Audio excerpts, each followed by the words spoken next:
Hey guys, welcome into another episode, Little Bit of Life podcast with your host, Little. When we talk about true crime, what is the one case that always seems to come up to your brain? I guarantee you're going to want to hear this episode. I have the one, the only, the infamous. It is Tea and True Crime with Bella. You've seen her on TikTok, 103,000 followers. She is on with us. Miss Bella, Miss Queen of True Crime. How are you doing today? I'm doing great. Thank you so much for having me on, beautiful. I really appreciate the opportunity, honestly. I'm so excited. From one TikToker to another. Yes. I gotta ask, how did you get into doing true crime? Like, has it always just been like your interest, or how did you get into this? Oh yeah. So I've had an interest in true crime since I can't remember. When the Casey Anthony case, and I was, I don't know how old I was, probably like 10 years old. I don't know how old, but I was very young, and my mom would always turn on Nancy Grace when I was a kid. So my mom and I kind of share that interest for like cases and true crime, and we would watch it together, and we would have a lot of like conversations about cases and stuff like that. And then the older I got, I'm not gonna say I lost interest, but it wasn't as interesting to me as it is now. I kind of got back more into it because of TikTok. TikTok has become more of a way of me to like just scroll and see a lot of different cases and a lot of true crime creators and stuff like that. And once I started getting into like making my own content, I had an account that I lost actually that was at 60,000 followers. And on that account, I was more so talking about the Idaho case. So I was talking about that one, and I was talking about like Brian Koberger and all that when everything was just starting to come out about that. And then I was also talking about Shanquilla Robinson, which happened in October of last year. So I was kind of talking about those cases, and then my account just completely got banned by TikTok. So I had to start a new account, and then the one I currently gotta love it. Yeah, the one I have now has like blown up because of the coverage of the Watts case. So yeah. I had to have my little cup here. This is from Bell Street Co. It's from Arizona, where I'm from, but it says True Crime and Coffee Time. Oh, I love that. Blood straw. I had to have it on today's episode. I'm like, that's perfect. Yes. So we're diving in, and this is a very touchy subject. And if you're listening right now and you're like, I don't really like this topic, you can click out at any time. Yeah. You can leave at any time. Yes. This is this brilliant opportunity that if you don't want to listen and it's hard, you can close out. So giving you 1, 2, 3, 4, 5 seconds, close out. You got your 5 seconds. Now we're diving in. All right. So Bella, let's talk about it. What is going on with this Chris Watts? We already know. I'll be real, what a piece of shit this man is. Yes. But you have some tea. I want the Bella tea. Bring it. Okay, so as most of us know, Chris Watts was married. So he was married to his wife Shanann. Now they had 2 kids together, and they had Nico, who was in utero. So Shanann was pregnant with him, 15 weeks pregnant, when he brutally unalived murdered his entire family. So we also know, most of us know, that he was cheating on Shanann. Now, he was cheating on Shanann for around 6 weeks, according to what we know. So him and a woman by the name of Nicole Kessinger met at work. They according to what I found out, they were friends on Facebook. Before that, they met at work. So she was a contractor for Anadarko, the oil company in Colorado. And he also worked at Anadarko, but he was on the field. So whenever he needs to go in the office and like get paperwork or whatever, he needs to do in the office, he would run into Nicole. So according to coworkers of theirs, they flirted. There was like some flirtatious stuff going on. A lot of the men there, just being men, would just, say, oh, she's hot or she's fine, whatever. And he would agree with them. That's what they would say. But most of them just said it was nothing more than that at first. Now, from what we know, this woman had been maybe she had a crush on him or something, but she had looked up his name, and she had also looked up Shanann's name a year prior to them having like their affair. So that is a huge part that I usually bring up in my lives when I go live about this case, is the fact that she did know about Shanann way before she said she did. So yeah. Yeah, because I remember, watching all the true crime shows and Dateline, and even the new Netflix series. Well, it's not new anymore, but the Netflix series, when they brought her in and the police did her entire interview, I wouldn't even say that was an interrogation for her. Yeah. she said she didn't know about her. She didn't know that he was married. She didn't know that he had children. Yeah. So, I mean, I think that's a huge thing to put into the mix here. She knew. She was did. aware. She knew a lot more than she said she knew. In my opinion. And you know, there's a couple different moments where I've caught her lying to those detectives. And, you know, a lot of people like me, people who look into, you know, the information we know in the discovery and just information that she has said verbatim in that interrogation room that has not matched up. So that's just one of the different ways that she's lied. Yeah. Mm-hmm. Looking, and I'm sure you've watched the Netflix. Mm-hmm. I think it's interesting to see when we're looking at true crime. I have coming up soon the defense attorney for Jeffrey Dahmer. Oh wow! I mean, amazing. So when we sit here, and I see almost like this pattern when it comes to, I don't even like the word serial killers. When it comes to somebody such as Chris Watts, when you look at their demeanor, especially when the police department came and they were so-called interviewing him at the scene on the day that she was reported missing, and they go to the next door neighbor's house, that infamous scene. It's amazing to me, like, what we as society are able to look and piece together. Like, there was that clip of I don't remember what commercial it was, but it was like a fetus. American Horror Story. Yeah. Yes. And I'm like, oh my God. And like seeing his reaction to it, I'm like, creepy. Yes. And his like body language, his nervousness, the anxiety.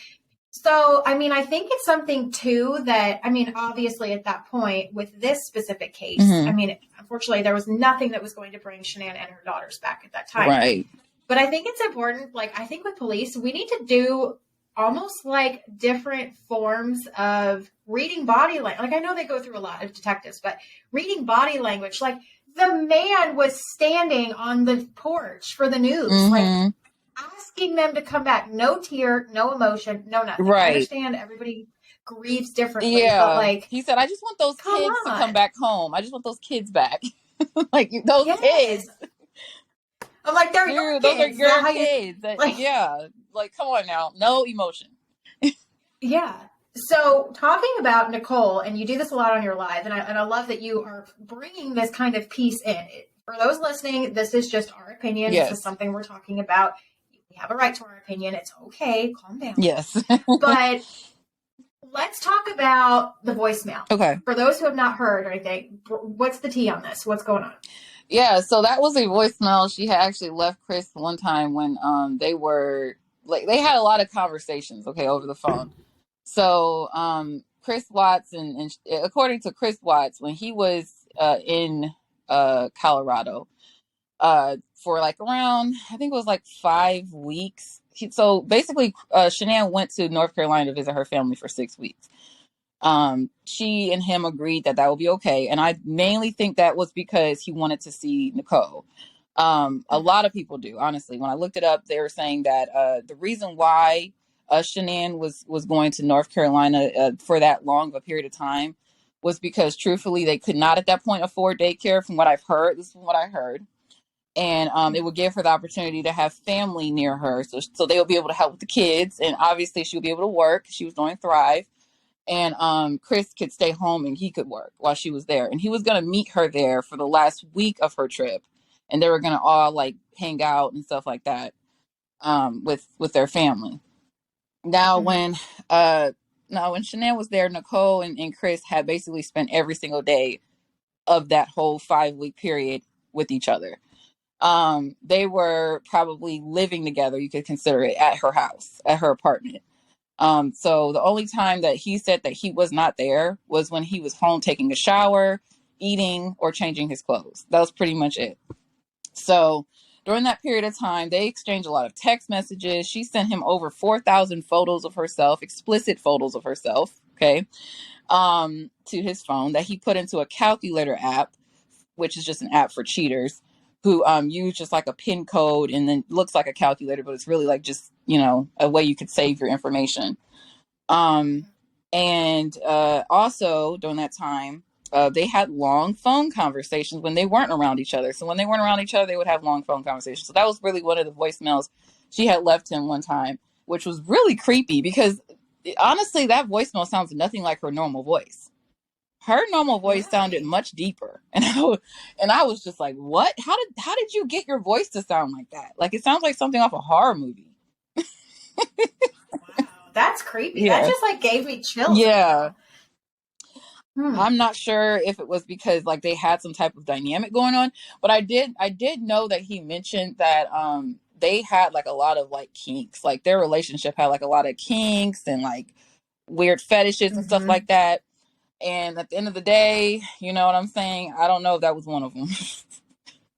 I don't know. I don't really know if that would be a See, kink, that's like what I talk like yeah, I'm horror like, story. what is that about? Interesting. Hmm. Wow. Yeah. So I'm going to ask because obviously having you on, the true crime guru on TikTok, what do you think? Do you think Nicole had a place in this? Maybe not just planning, but like actually carrying it out, or do you think that she had nothing to do with this whatsoever? Oh, well, okay. So I more so sit in a position where I truthfully feel like where I stand with her is I feel like she knew a lot of information or some information, very important, maybe even incriminating information that she was not honest about from the start at all. I think she got super freaked out and I think she panicked and she consulted with her father and he was able to probably help her through the situation as well as feeling like she whatever, I don't know, would get in trouble or whatever, I don't know, but I do feel like she might have known something or had knowledge of something that she could have told to police or told to anyone that might have prevented it from happening, possibly. That's where I kind of stand. I don't know necessarily feel like she was the one who helped like actually kill his family. I don't think that she was like, the one to strangle his kids or strangle his wife. I don't think that was her. But I do think that she did not like Shanann. I do think that she was very jealous of Shanann. And I think that gives a very big reason to maybe, feel at some point anger or frustration or whatever the case may be. Um, so I don't know. I really, I don't know exactly where I stand with it, but I do think there's enough information out there to prove that she did lie. And that's a very big Yeah. thing. Yeah, I think lying, especially with such a magnitude of a criminal case like this, Yeah. is something that you don't need to like look over or pass over. Yeah. So my big question for those that, may have watched this, on the news during that, that time of every single channel you turned on, it was about Chris Watts. It was about Shanann and Celeste and Bella and Nico. So for those that may not be as involved as you are, where is Nicole? That's the big question now. Where is she? There's a lot of rumor that she's still in Colorado. From what I've heard, a lot of people say that the locals in Colorado say, like, a lot of locals in Colorado don't care for her either. But I have heard she's in Denver the last time I heard. I'm not exactly sure if that's true. And I also heard she's married to like a man in his 20s, like around 24, 26, something like that. And she has a Hmm. child. And from what I've Well, heard, she had a that's child around COVID. So I don't know if that's that's, scary. yeah, 2020 or 20, yeah, something like that. But I don't know if that's true or not. But a lot of people are saying like she had a kid around COVID time and she's married now. So Hmm. I don't think anyone has necessarily spotted her because the lady changed her like whole identity. Like absolutely changed her. Like I don't even know how far extent she went. But I do know she did want to do she when I read the book, I read two different books. One of the books I read was called A Perfect Father. And that one goes into like the whole timeline and that one kind of went into like her a lot too. So it talked about how she wanted to like change her social security number. She wanted to change everything. So not just her name. That's a trigger for me. Like, I understand not wanting to be involved with something. I mean, if you were dating somebody and you found out that they were married and this crime Hmm. happened and you weren't involved, you didn't want anything to do with it, you didn't want this tied to you for the rest of your life. Yes, I get that. But like going to that measure of disappearing, Right. I don't know. It like makes me wonder, like, why? What do you know that Right. you just want to disappear? You know what I mean? Yeah. And see, there's a kind of a case that I kind of compare this one to, and that one is Scott Peterson. And with Scott Peterson, Yes. Scott was married to Lacey Peterson. Lacey Peterson disappeared. And unfortunately, she was found deceased. She was pregnant with Connor as well, and she was found deceased. Her remains were found. Now he is in prison for her murder, her and Connor's murder. He's on death row currently. But he had it was a similar kind of situation because he was cheating on Lacey with Amber Frey.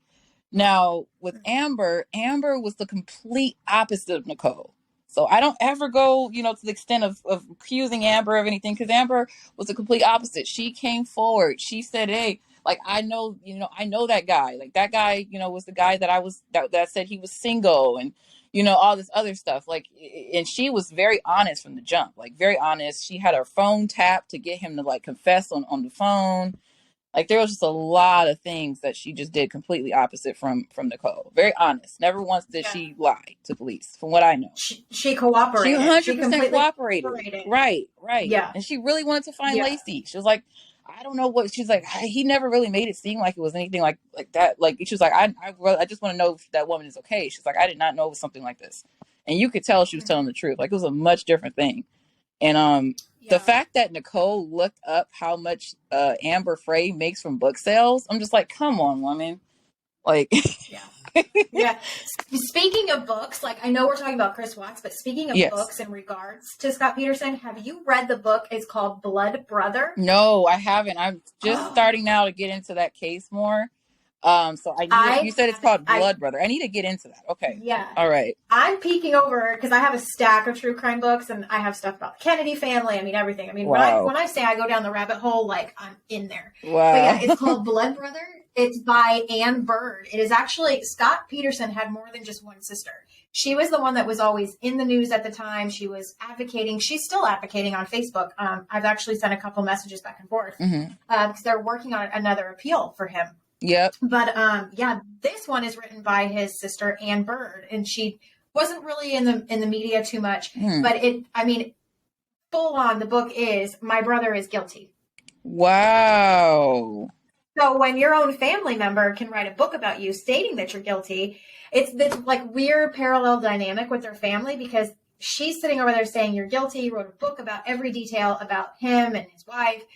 And then on the other side, his other biological sister is working on an appeal process. So that dynamic might be kind of your next thing, but I highly suggest, if you have not read it, it is really good. Phenomenal. I will definitely, I just put it in my Amazon cart, so I would definitely, yes, I'm going to get into that tea. Wow, that's interesting. Yes. It's so sad to me, not only, so many people, I think the question was why. Yeah. And with Chris Watts, even his own mother, when she was in the courtroom, and Shanann's family, it was always the question of why. If you wanted a different life, why didn't you just leave them alone? Right. And I think that's been kind of the question with true crime. It's always, why did you have to go to this extreme level? But I think now with like watching your lives, and like I said, I'll put all of her bio, like all of her details in the bio description. So go on her live, check it out. If you're a troll, don't go on there. Don't make comments. 99% of the time, I'm in there and I'm going to comment and say, hey, back off. Like, leave her alone. Yes. But I think my big thing is with Nicole. I always felt something was just off, especially watching like her interviews and her videos and stuff. Yeah.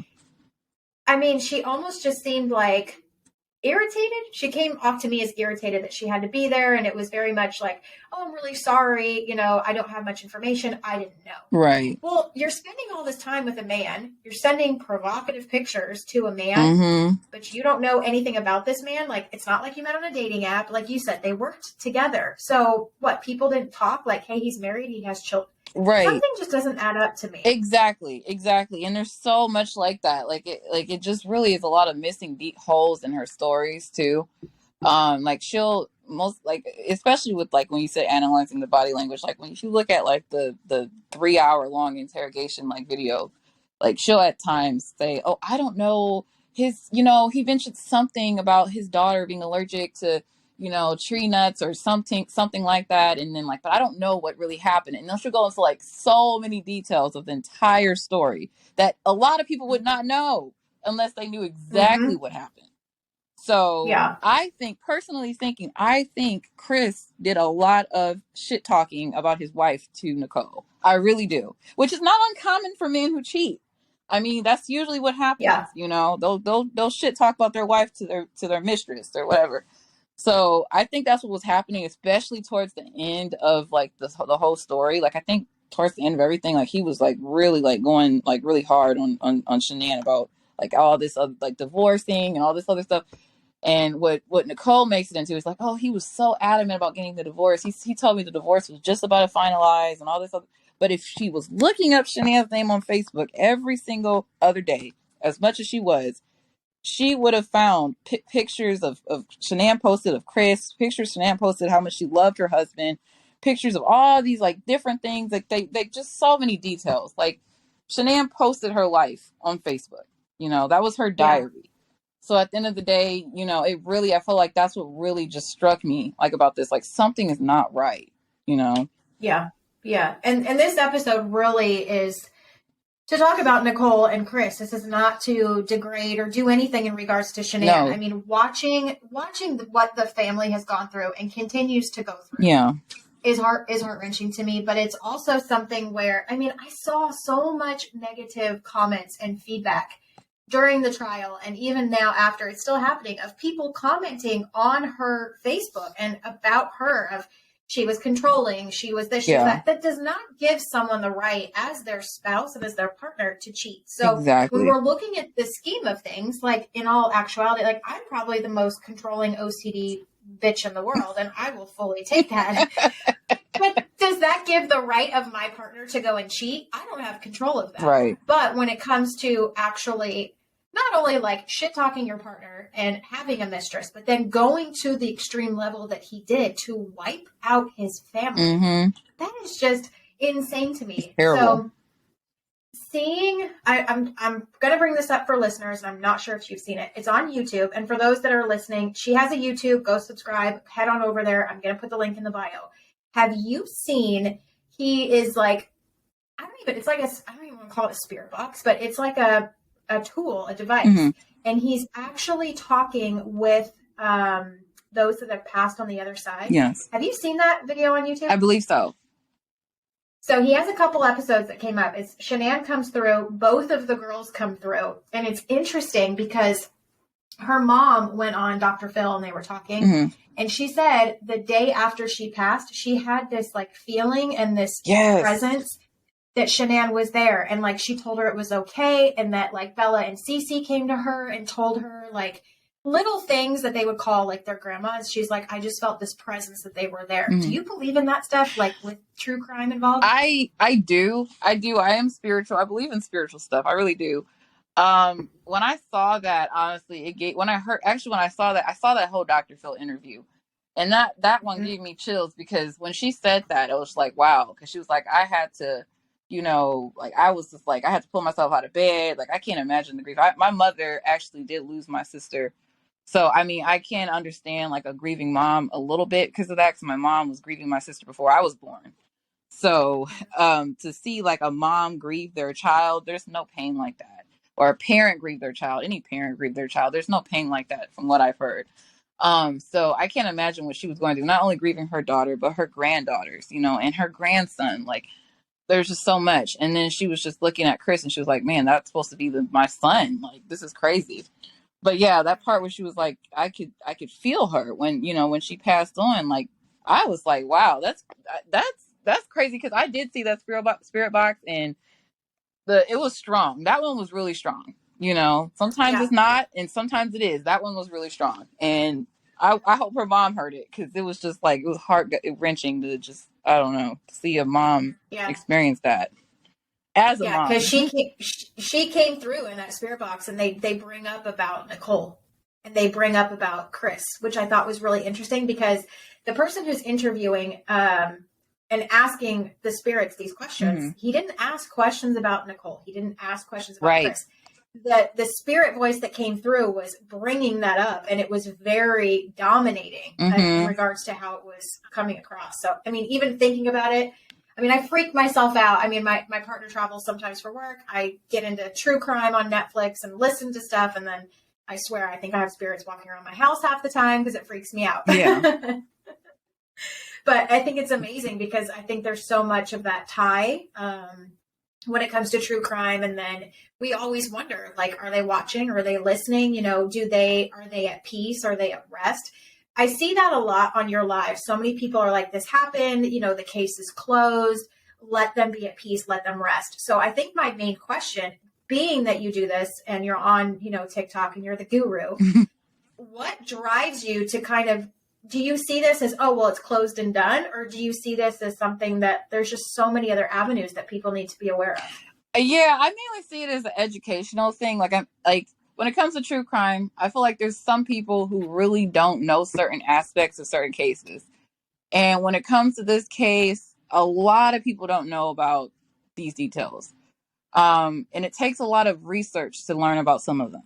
So at the end of the day, I do try to like give people a like another perspective of a case that a lot of us know about. We all know Chris Watts is an asshole. We all know he's a narcissist. We all know he's in prison for the rest of his life, you know. But at the end of the day, there's a woman out there who's moved on with her life that had a, you know, a huge part in his life, especially towards the end of Shanae and Bella Cece Nigo's life, you know. And, you know, I want y'all to understand that this is a very interesting thing that people don't usually look at, and it might be significant. It really might be significant. The only thing is people haven't been able to really get enough evidence there for any, you know, for any progress. But there was almost a case last year, actually, there was almost a reopening. So who knows? So to wrap up this episode, is there any other things that you want listeners to know that you've uncovered and found out about, especially with this case? So the most significant thing I usually bring up regarding Nicole is the phone ping. So around 6:14 in the morning, 6:14 to 6:16 in the morning, it's around there, her phone did ping at the Watts home. That is a fact. It's in that actually is in Discovery. Now, it was buried in there. It was like, from what they said, it was so buried in the Discovery that it was so much other stuff there that they really didn't even pay attention to that. There wasn't a trial with this case. It was a plea deal given to Chris right away. So he took it, you know, and that kind of was it. So, but the fact that phone pinged there that morning is very disturbing to me, and it's very disturbing to a lot of other people who feel the way I do. And that's just something that I encourage people to look into, think about, and before you just go on to, you know, defend a woman you don't know, consider it. Okay, that is weird. So yeah, that is very weird. Yeah, creepy, and it creeps weird. me out every day.